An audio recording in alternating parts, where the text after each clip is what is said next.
getting deep into fall here on my Zone 5 garden. I'm doing some final cleanup in this bed here. This bed is along my driveway. It's a small bed, but it has a lot of plant material in it. It has good curb appeal, so I like to take good care of this.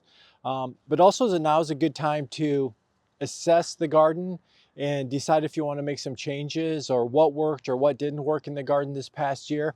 I know I added a few new plants this year and the previous year, and I know there's some things I'm probably want to get rid of or divide.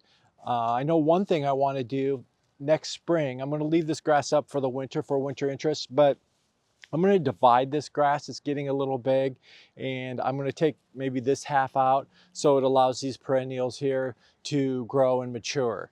Let's take a look around, and there's a few other items I want to share with you. This bed is about 4 years old, and I've been very happy with the progression.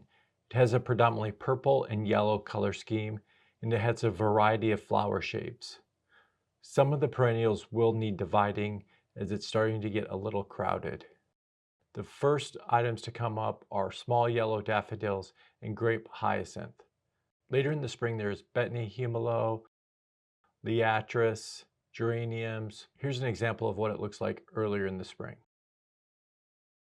A new plant this year is this ornamental oregano. It's been a great addition to the garden with its chartreuse foliage and purple flowers which last for weeks.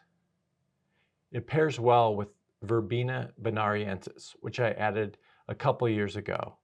It does reseed, but it's easy to keep under control, and I love the height and movement it adds to the garden. I also started some tall zinnia seed this year and added it to the bed. It's a nice complement to the overall purple color scheme. The purple coneflower is a dependable perennial for me.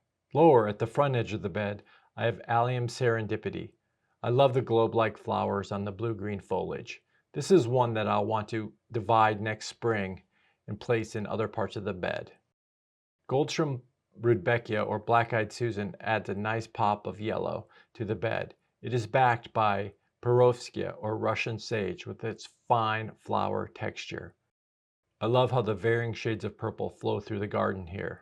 This area looks good earlier in the year, but this geranium doesn't do much the rest of the year, and these iris need divided.